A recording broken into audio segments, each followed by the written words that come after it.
اول دا چې په دې سینه کې هیڅ چاته حسد او بغض نه ساتم یو سړي سرم حسد نه کو دې سینه کې د چا سرم حسد او بغض نه ساتم او بل خپل جبه په کنټرول کې ساتم د دې دوو خبرو د وجې نه الله ورله دومره مقام ورکو چې نبی کریم صلی الله علیه وسلم او فرمایل وی دا جنتی دی دا جنتی دی عبدالله ابن سلام رضی الله تعالی عنه دومره لوی مقام رب العالمین ورکو حدیث مبارک کې راځي دا ډیر لازمی خبره د جب ډیر احتیاط کو حدیث مبارک کې راځي عائشہ رضی الله تعالی عنها نبی کریم صلی اللہ علیہ وسلم و بی بی عائشہ رضی اللہ تعالی عنہ بی بی عائشہ رضی اللہ تعالی عنہ کا یو زنانه را دند شولا چې هغه زنانه را دند شولا نو بی بی عائشہ رضی اللہ تعالی عنہ فرمایل ودا د قد نډیره مندرای دا دسی کړه ودا د قد نډیره چیت د لکه مندرای د ویل کډیر چیت قد دی د قد نډیره مندرای دا نبی کریم صلی اللہ علیہ وسلم بی بی عائشہ رضی اللہ تعالی عنہ تو فرمائل بی بی عائشہ دومره سخت خبره دی وکړله چې کدا خبره چا دریاب ته ارتا وکړه نو د دریاب د اوبو خون به بدل کی خون دا تا دومره سخت خبره وکړله چې دا د قد ندسی مندرای دا چیته دا تا دغه توهین وکړه او دومره سخت خبره ده که دریاب ته چا ارتا وکړه نو د دریاب د اوبو خون به بدل کی نبی کریم صلی الله علیه وسلم بی بی عائشہ رضی الله تعالی عنها ته فرمایي نن ټول ورځ مونږ لګي او دې دسی دی دې دنګ دی او دې چیت او دې دسی دی او دې دسی دی عملون امزان لزای کړل عملون امزای کړل او وبال به ټول په مونږ باندې پریوزي دې دسی دی او دې دسی دی حدیث مبارک کې راځي چې کم کس د خلق عیبونه ښکاره کوي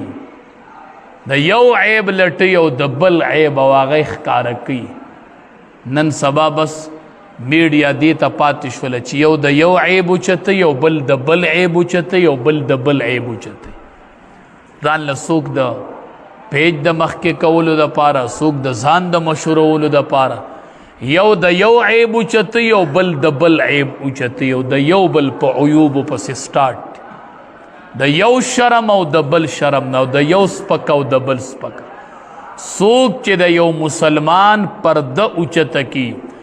احادیث مبارکو کې راځي وی دا کس په خپل کور کې دند ناسی الله وی زبې شرمنده او رسوا په کور کې د نن به ز پرده اوچته کور کې به ناس یو شرمنده بشي دی به د ځان حفاظت کوي او زه به په کور کې شرمنده کړم او چا چې د یو مسلمان په عیب باندې پرده راواچه د مسلمان په عیب خبردار شو په هغې پرده راواچوله حدیث مبارک کې راځي رب العالمین به پې د قیامت په ورځ به پې الله وی زه پرده راواچو چې د قیامت سخت ورځ ده هلته به د ټولو خلقو نه پردي اوچتېږي پلان کې د پلان کې زوی همیشه د پاره کامیاب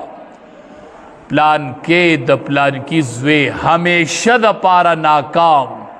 پردي به اوچتېږي او پټ پخکاره کېږي په هغې ورځ نبی علیه السلام فرمایي رب العالمین به په هغې ورځ باندې پرده ور واچي چې د قیامت ورځ ده او د رسوایۍ ورځ ده په دې بنده به الله په هغې ورځ پرده ور واچي څوک چې د مسلمان یو عیب باندې خبردار شي او د مسلمان په هغې عیب باندې پرده ور واچي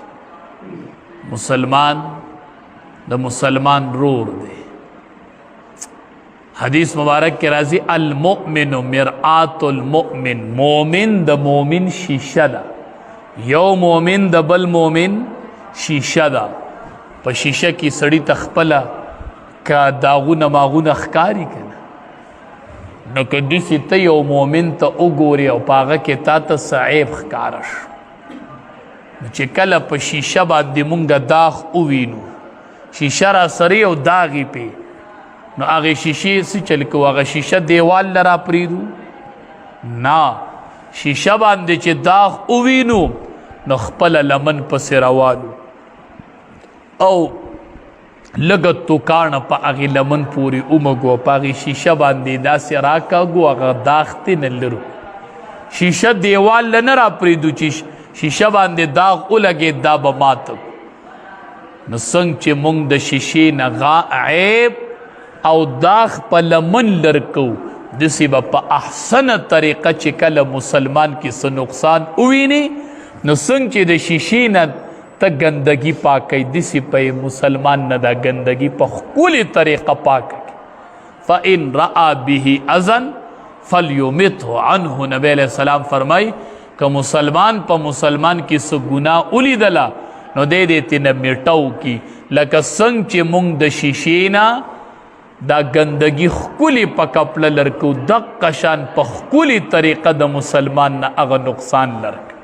په پټه په اصلاح په طریقه د خیرخواهۍ په طریقه بل شیشه چې مونږ داسې ځان ته ونیسو نو دې کې مونږ ته په مخ چې ظاهري کم نقصانونه دي هغه په نظر راځي خو اندروني نه راځي چې د ده په زړه کې څه دي وسو نو داسې به مسلمان هم څنګه چې په شیشه کې پټ ګناهونه نه راځي ظاهري راځي نو داسې به مسلمان په مسلمان پسې لګي نه چې د هغه پټ ګناهونه معلوم کړي نه مسلمان به تجسس نه کوي دی به پسې ورننوځي دننه نه بس ظاهري غلطي ولیدله ښکلې دې تېنه میټو کړي لرې دي بل شیشه چې مونږ ځان ته ونیسو نو چې په کم ځای داغ لګېدلی هغه داغ راته وښیي خو چې څومره یي هغومره یې راته ښیي غټۍ خو یې نه داسې خو نه چې دا داغ دومره شیشه یې دومره ښیي نه نو دې کې اشاره ده چې تا په مسلمان کې یو عیب ولید نقصان ګناه نو کله ناکله هغه رکوټې ګناه یې مونږ یې دومره غټه کړو چې هغه د سترګو د لګولو نه وباسو نو څنګه چې شیشه ګناه دا داغ غټۍ نه وښیي داسې به تم د مسلمان هغه نقصان غټۍ نه خو چې څه نقصان پکې هغه به ورته وښیي او په ډېر احسنه طریقه به یې تېنه لرې کړي بهر صورت نبی کریم صلی الله علیه وسلم فرمای من سمتا نجا څوک چې ډیر وخت چپ تیری د نجاتو څوک چې اکثر ټیم چپ ناسي نو نجا د نجات اوموندو چې ډیرې خبرې څوک نه کوي او چپ پاتې شو نجا نبی علیہ السلام فرمای د نجات اوموندو دی کامیاب شو څوک چې چپ پاتې شو نه که د خیر وینا کولی شو نو پبها که نشو کولی نو بیا او لیسمت چې چپ پاتې کیږو رب العالمین دې زمونږ ټولو له د عمل کولو توفیق راکړي